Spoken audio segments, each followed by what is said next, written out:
आरती अगले दिन हॉस्पिटल के लिए तैयार हो रही थी। सुबोध का फोन आया। आरती ने बालकनी से नीचे देखा। सुबोध उसका इंतजार कर रहा था। आरती जल्दी से नीचे आ गई। दोनों हॉस्पिटल के लिए जा रहे थे, लेकिन आज आरती सुबोध के सामने थोड़ा शर्मा रही थी। दोनों हॉस्पिटल में जाकर अपने अपने काम में लग जाते हैं। शाम को दोनों एक रेस्टोरेंट में खाना खाने जाते हैं। वहां पहुंचकर सुबोध आरती से बात करता है।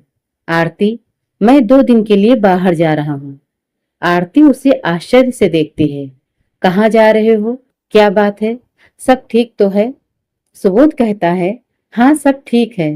मुझे एक जगह से नौकरी का ऑफर मिला है। मैं वहीं जा रहा हूँ। अगर बात बन गई तो 1 सप्ताह बाद मैं भी वहीं शिफ्ट हो जाऊंगा। यह सुनकर आरती बहुत खुश होती है। सच? मैं तो यही सोचकर परेशान थी कि मैं वहां अकेले कैसे रहूंगी। सुबोध बोला, मुझे तुम्हारी ज्यादा चिंता थी, इसलिए मैं वहां जा रहा हूँ। सुबोध 2 दिन के लिए चला जाता है। आरती के लिए ये 2 दिन काटने मुश्किल हो जाते हैं। कहाँ वह जिंदगी से उम्मीद छोड़ चुकी थी, लेकिन अब वह सुबोध के साथ जिंदगी जीना चाहती है। 2 दिन बाद सुबोध आ जाता है। दोनों हॉस्पिटल में मिलते हैं। सुबोध आरती से बात करता है। आरती, मुझे नौकरी मिल गई है। मैं चाहता हूँ इसी सप्ताह हम यहीं शादी कर लें। उसके बाद हम दोनों वहां जाकर एक साथ रहें, पति पत्नी की तरह। आरती कहती है, सुबोध, इतनी जल्दी सब कैसे होगा? हमें कुछ समय लेना चाहिए। सुबोध ने मुस्कुराते हुए कहा, आरती, अगर तुम्हें सोचने के लिए समय चाहिए तो बात अलग है, लेकिन अगर सब इंतजाम करने की बात है तो वो सब मुझ पर छोड़ दो। आरती ने शर्माते हुए हाँ कर दिया। तभी सुबोध ने खड़े होकर पूरे हॉस्पिटल स्टाफ के सामने कहा, दोस्तों, आपको यह जानकर हैरानी होगी कि मैं और आरती शादी कर रहे हैं, इसलिए आज का लंच मेरी तरफ से रहेगा। साथ ही आपको हमारी मदद करनी होगी शादी के इंतजाम करने में। आरती को यह उम्मीद नहीं थी। उसने अपना चेहरा अपने हाथों से ढक लिया। सभी ने आकर आरती और सुबोध को बधाई दी। 2 दिन बाद शादी की तारीख पक्की की गई। बहुत ही साधारण तरीके से मंदिर में शादी करने वाले थे। फिर शाम को कुछ खास दोस्तों को पार्टी के लिए बुलाया गया था। आरती का बहुत मन था सविता को बुलाने का। सुबोध ने कहा, आरती, अगर तुम चाहती हो कि सविता को बुलाया जाए तो मैं जाकर उन्हें इनवाइट कराऊंगा। आरती ने कहा, नहीं सुबोध, अब मैं पीछे मुड़कर नहीं देखना चाहती हूँ। जो कुछ भी है बस हम दोनों ही हैं। 2 दिन तक आरती और सुबोध खरीदारी करने और बुकिंग करने में लगे रहे। शादी वाले दिन दोनों मंदिर पहुंच गए। वहां सुबोध के दोस्तों ने पहले ही सारे इंतजाम कर रखे थे। इधर हॉस्पिटल में आरती के साथ काम करने वाली उसकी सहेलियों ने आरती को सजाने और मंदिर तक लाने का काम किया। बहुत ही साधारण तरीके से दोनों की शादी हुई। उसके बाद वे सब घर आ गए। पहली बार आरती अपने घर न जाकर सुबोध के घर आई थी। वहां उसका नई बहू की तरह स्वागत हुआ। घर में बहुत चहल पहल थी। सभी लोग इन दोनों की शादी को सेलिब्रेट कर रहे थे। शाम के लिए एक रेस्टोरेंट बुक किया गया था, जहां खास लोगों को पार्टी दी जा रही थी। आरती आज बहुत खुश थी। उसे लग रहा था जैसे उसके सारे सपने पूरे हो रहे हैं। यही तो चाहती थी वो, एक प्यारा सा पति, एक घर। लेकिन नियत ने उसके साथ जो किया उसे भुलाकर वह आज का दिन अच्छे से जीना चाहती थी। अपने पिछले सफर की कड़वी खट्टी यादों को वह भूल जाना चाहती थी। देर रात दोनों घर आए। बहुत ज्यादा थके होने के कारण दोनों सो गए। अगले दिन आरती उठी। उसने नहा धोकर भगवान की पूजा की। सुबोध जब उठकर आया तो आरती पूजा कर रही थी। उसे देखकर सुबोध ने कहा, आरती, आज लगता है सचमुच भगवान घर आए हैं। मैं तो ऐसे ही हाथ जोड़कर निकल जाता था। आरती ने हंसते हुए कहा, अब आप देखिए कैसे मैं सब संभालती हूँ। सुबोध हंसने लगा। आरती ने कहा, अब हमारे पास बहुत कम समय है। हम आज ही चलते हैं नई जगह पर फ्लैट देखने। 4 दिन बाद हमें वहां ज्वाइन करना है। सुबोध तैयार होकर आ जाता है। एक टैक्सी किराए पर लेकर दोनों दूसरे शहर के लिए निकल जाते हैं। हाईवे पर टैक्सी हवा से बातें करते हुए जा रही थी। आरती गाड़ी के बाहर देखते हुए सोच रही थी, शायद पिछली जिंदगी के सारे दुख पीछे छूट रहे हैं, लेकिन नियत को कुछ और ही मंजूर था। आरती और सुबोध दोनों नए शहर में जाकर प्रॉपर्टी डीलर से मिलते हैं। वह उन्हें कई फ्लैट दिखाता है, जिनमें से एक उन्हें पसंद आ जाता है। दोनों उसे एडवांस देकर वापस आ जाते हैं। अगले दिन दोनों फ्लैट खाली करके सारा सामान लेकर नए फ्लैट में पहुंच जाते हैं। दोनों के पास बहुत कम सामान था, इसलिए उन्हें शिफ्ट होने में ज्यादा परेशानी नहीं हुई। नई जगह आकर आरती को बहुत अच्छा लग रहा था। अगले दिन दोनों ने अपने अपने हॉस्पिटल में जाकर नौकरी ज्वाइन कर ली। आरती शाम को घर पहुंची तो सुबोध वहां नहीं था। वह सुबोध का इंतजार करने लगी। सुबोध को फोन किया तो उसने कहा, कुछ काम है, थोड़ी देर हो जाएगी। शाम को जब सुबोध आया तो आरती ने पूछा, इतनी देर कहाँ लगा दी? सुबोध ने कहा, कुछ नहीं, बस तुम्हारे लिए कुछ खरीदारी कर रहा था। ये देखो। यह कहकर सुबोध ने एक पैकेट पकड़ा दिया।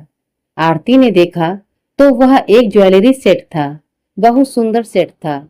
आरती ने कहा, सुबोध, इसकी क्या जरूरत थी? अभी हमें बचत करके चलना चाहिए। सुबोध ने उसे समझाते हुए कहा, तुम्हारी बात ठीक है, लेकिन शादी पर तुम्हें कोई गिफ्ट भी तो देना चाहिए था। अब जरा पहन कर दिखाओ। आरती ज्वेलरी पहनकर सुबोध के सामने आती है। सुबोध उसे देखता ही रह जाता है। आरती ज्वेलरी उतार कर बोलती है, सुबोध, मेरे पास भी ज्वेलरी है और ये भी आ गई है। इसे घर पर रखना ठीक नहीं है। हम एक लॉकर लेकर उसमें रख देते हैं। सुबोध कहता है, ठीक है, कुछ दिन में लॉकर ले लेंगे, अभी यही संभाल कर रख लो। यह सुनकर आरती ज्वेलरी को अपनी ज्वेलरी के साथ रख देती है और फिर रसोई के काम में लग जाती है। इसी तरह समय बीत रहा था। आरती सुबोध का साथ पाकर बहुत खुश थी। सुबोध उसे बहुत खुश रखता था। जिंदगी से उसकी जो शिकायतें थी वह अब दूर हो चुकी थी। शादी के 6 महीने तक सब कुछ ठीक चलता रहा। उसके बाद एक दिन आरती ने सुबोध से कहा, सुबोध, क्या बात है, अब तुम बहुत देर से घर आते हो? यह सुनकर सुबोध बोला, हॉस्पिटल में काम ज्यादा है, ड्यूटी करनी तो पड़ेगी ही। सुबोध और आरती के बीच दूरियां बढ़ती जा रही थी। छुट्टी वाले दिन भी सुबोध काम का बहाना बनाकर हॉस्पिटल चला जाता था। सुबोध के बदलते व्यवहार से आरती परेशान रहने लगी थी। उसने कई बार सुबोध से पूछा, लेकिन सुबोध ने कुछ भी नहीं बताया। आरती को सुबोध की चिंता रहने लगी थी। एक दिन वह शाम के समय सुबोध के हॉस्पिटल पहुंच जाती है। आरती ने सोचा, चलो आज रेस्टोरेंट में डिनर करेंगे। वहां जाकर उसने रिसेप्शन पर पता किया तो पता चला कि सुबोध तो घर चला गया। फिर उसने पूछा, मैडम, आपके हॉस्पिटल में काम बहुत ज्यादा है। मेरे पति मतलब सुबोध जी बहुत देर से घर आते हैं। यह सुनकर रिसेप्शन पर बैठी मैडम ने कहा, नहीं, यह सबके काम के घंटे फिक्स हैं। हमारे पास शिफ्ट में काम होता है। ड्यूटी टाइम के बाद किसी को नहीं रोका जाता है। यह सुनकर आरती का दिल धक से बैठ जाता है। हे भगवान, आरती सोच रही थी कि सुबोध उससे झूठ बोलकर घर से गायब रहता है।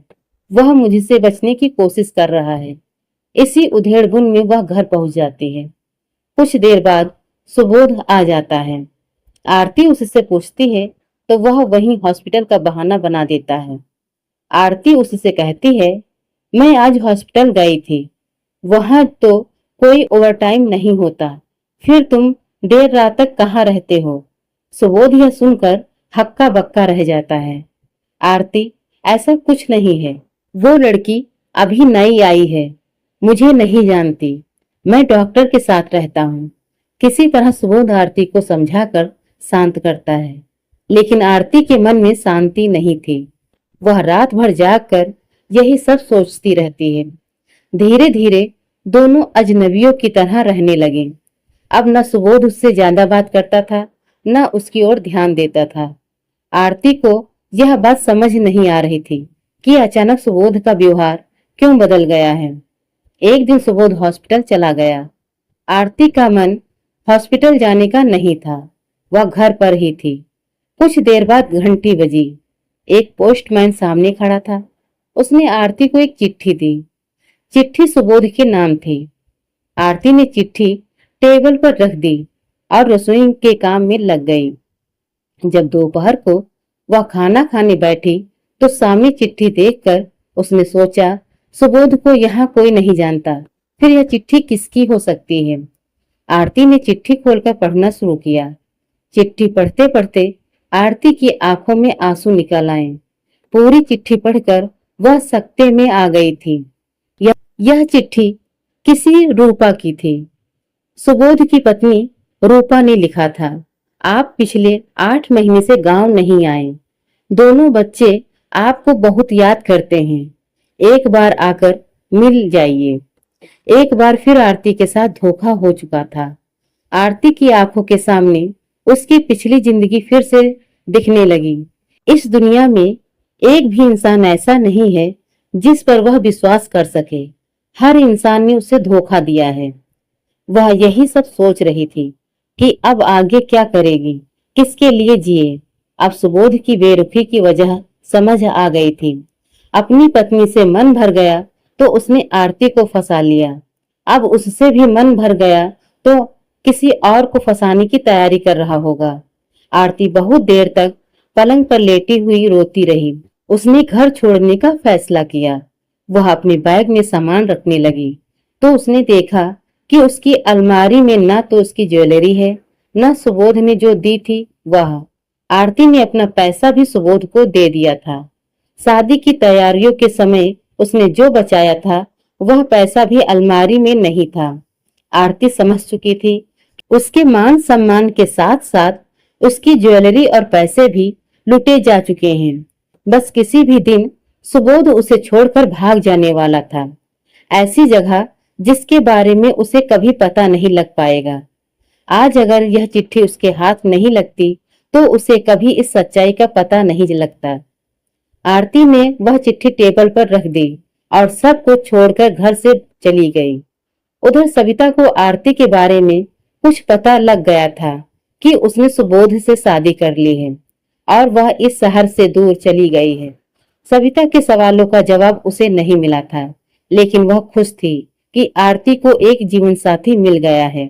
वह जहां भी रहे खुश रहे। सविता सुबह अखबार पढ़ रही थी, तभी उसकी नजर एक खबर पर पड़ी। फोटो देखकर सविता डर गई। यह आरती की फोटो थी।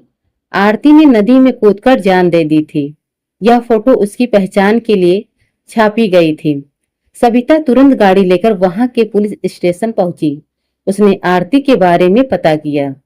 पुलिस इंस्पेक्टर ने उसे लाश की शिनाख्त करने के लिए चलने को कहा। सविता ने वहां जाकर देखा, लाश आरती की ही थी। वह आरती से लिपटकर फूट फूट कर रोने लगी। पुलिस ने बताया कि आरती के हाथ में पॉलीथीन बंधी थी, जिसमें एक खत था जो सविता के नाम था। उसमें लिखा था, सविता मुझे माफ कर दे, मैंने तेरा साथ छोड़ दिया। उसके बाद खत में आरती ने सब कुछ लिख दिया जो आज तक उसके साथ हुआ था। खत की आखिरी लाइन में आरती ने लिखा था, मैं बेसहारा थी और बेसहारा ही इस दुनिया से जा रही हूँ। तेरे एहसानों का कर्ज मुझ पर रह गया। समाप्त।